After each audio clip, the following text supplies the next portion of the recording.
Magandang gabi po sa inyong lahat and welcome to a Christmas Chat with ACC. Andito na naman po ako, si Clarisse. Yan, good evening po sa inyong lahat. At syempre, we are still in partnership with CareMo. More than just care, family care.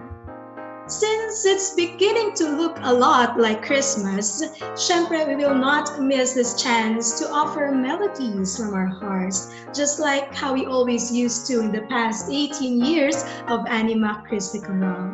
But before that, we would like to thank everyone who reached out and donated for our brothers and sisters who were greatly affected by the typhoons Quinta, Rolly, and Ulysses during our anniversary special last November 25. At pwede pa din po kayong magpahatid ng inyong mga tulong dahil muli lahat po ng donations na papasok sa account ng Social Action Commission habang nagsistream po tayo ay mapupunta sa mga kapatid nating nasa lanta ng nagdaang mga bagyo.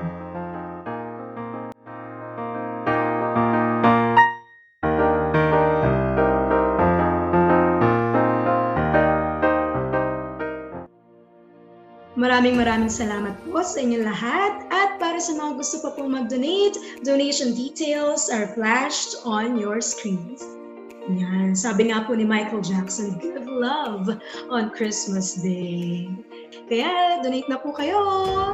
Yan. At tuloy-tuloy po tayo sa Christmas special ng ACC. And tonight, we will be featuring another original composition of our very own choir master, Mr. Joel A. Boragay. At kaunting background po, this is a very special song because this song was conceived during the first few months of the lockdown. Truly a product of contemplation. Ito yung mga panahon na pakiramdam natin, biglang tumigil ang mundo. Na para bang biglang nasira ang mga plano natin sa ating mga buhay at parang hindi na natin alam kung paano tayo magpapatuloy. But then, you come across God's words telling us that we should not worry because He has plans for you. He has plans for us.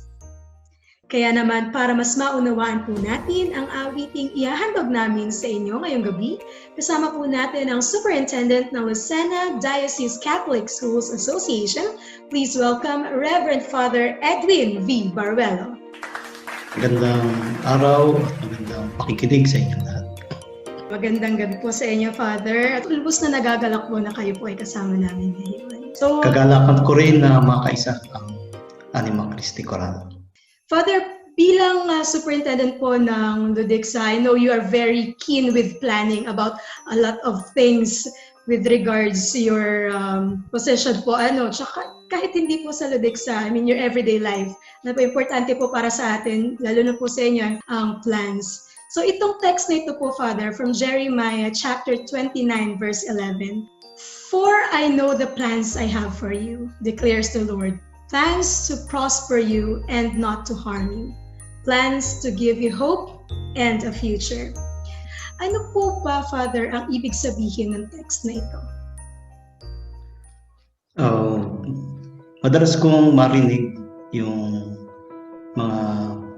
advice na ito. By failing to prepare, we prepare to fail.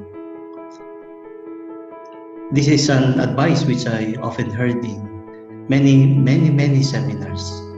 The surest path to failure is the failure to plan ahead. Now, more than ever in our rapidly changing world, we need foresight. As we journey towards the future, we need to plan and to make provisions for our future. But that is only one side of the coin, one side of the truth.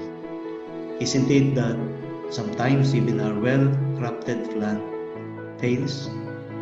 Perhaps it is because we fail to consider whether our plan is also God's plan. Our dreams, our plans must parallel with God's plan. So we ask, how do we know God's plan for us? The song Jeremiah, based from Jeremiah 29 verse 11, which we are about to hear, provides an answer. Yes po, Father. So, we have plans about everything. Even before the pandemic, siguro naapektuhan po nito ang mga bagay na pinlano nyo na noon. Kaya siguro po, nakaka-relate po kayo sa text ng song natin ngayon. Yes, yes. Paano po kaya naapektuhan nito yung mga plans ninyo and how did you cope? Maraming nasira na plano, maraming nasira na schedule. But what is important, in spite of all these disruptions, we try to locate God's will, God's plan, what is the message of God in all these things, amidst this pandemic that we are experiencing, in all the difficulties and the struggles we are experiencing. What a wonderful thing to ponder on, lalo na po ngayon that it is Advent season. These words will make us look forward even more on His coming. Yeah, I agree. Kaya hindi ko na po patatagalin pa, ladies and gentlemen. We are proud to present to you a song that comforts, reassures, and inspires. Our virtual choir presentation that gives life to the words from Jeremiah 29, verse 11.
There is truly no greater plan than God's plan for us, because His plans are beyond what is seen and understood by humankind. For sure, Christmas will be even more meaningful knowing that God has something in store for us and that we are part of His greater plan. Father, ano po ang inyong reflection and message niyo po sa ating mga viewers? I would like to invite our viewers to reflect on these two ideas, two thoughts coming from the text from the prophet Jeremiah, chapter 29, verse 11. For I know the plans I have for you, declares the Lord, plans to prosper you and not to harm you, plans to give you hope and a future. First, God has a plan for us. And it is a plan for our welfare, not for our harm. This means that our world, in fact the entire universe, has a purpose. This means that human existence has a meaning, and its meaning can only be discovered in God. Our modern world, which is turning more and more away from God, will find it harder and harder to discover this purpose. Simply put, our life is not about us. Our lives are not for us. It is meant for God. We are meant for a life of happiness, which could only be found in our union with God. Saint Augustine aptly described it as, "My heart is restless until it rests in Thee." Our welfare, our well-being, our rest can only be found in God. Second, God's plan for us is to provide us with a future of hope. Aside from the coronavirus pandemic, we have gone through a series of natural calamities. However, we know that these natural calamities are also byproducts of human tragedies: greed for profit, lack of concern for ecological balance, indifference for social justice. Amidst all this, let us continue to turn our gaze on God. Only through His grace are we assured of redemption. Let us continue to look forward for the fulfillment of His kingdom. Let us not forget that a future of hope awaits us all. Wow, Father, very inspiring po. Maraming salamat po sa inyong message. These are very beautiful words to take away from tonight's episode. Thank you very much, Father. And of course, there is more. Kung na-inspire po kayo sa words of wisdom ng ating guest this evening at sa awiting handog po namin sa inyo, may bonus po ang Anima Christi Chorale para sa inyo. Kung hindi niyo pa po napanood ang anniversary special ng ACC, tara po at sama-sama tayong magpuri sa ika nga po ay Master Planner, none other than our God the Father. Kaya naman po sa pamamagitan ng isa pa pong original composition ng aming choir master, Mr. Joel A. Boragay, kasama po ang Corporacion, Sinfonica de Concepcion under the baton of Maestro Felipe Adolfo Flores Echevarria, we sing to you, Ama Namin.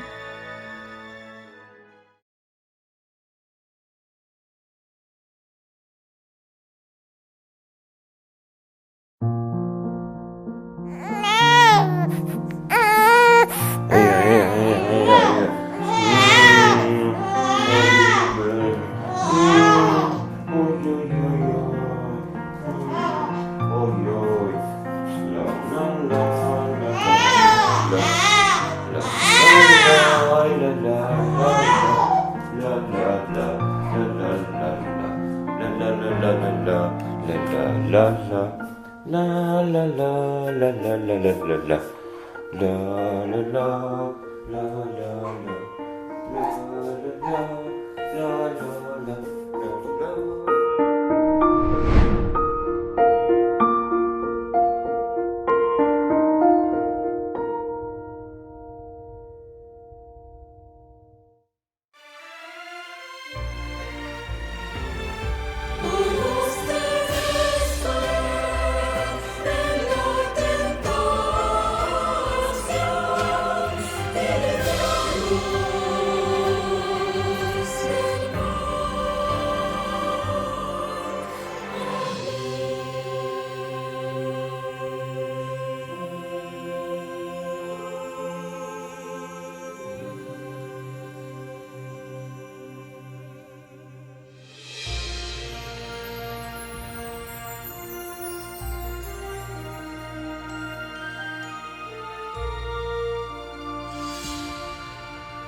En el cielo,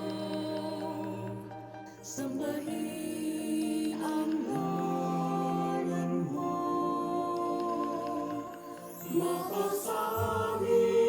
Mapasamin ang kaharian mo. Sundin ang loob mo.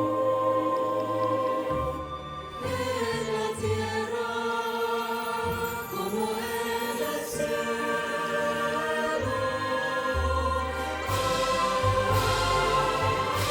Mi alma también ng aming kakanin sa araw-araw.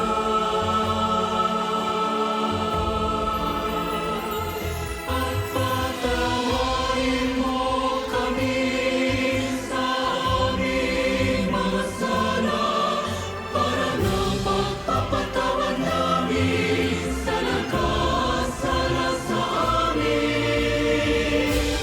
Luz terrestre en la tentación y líbranos del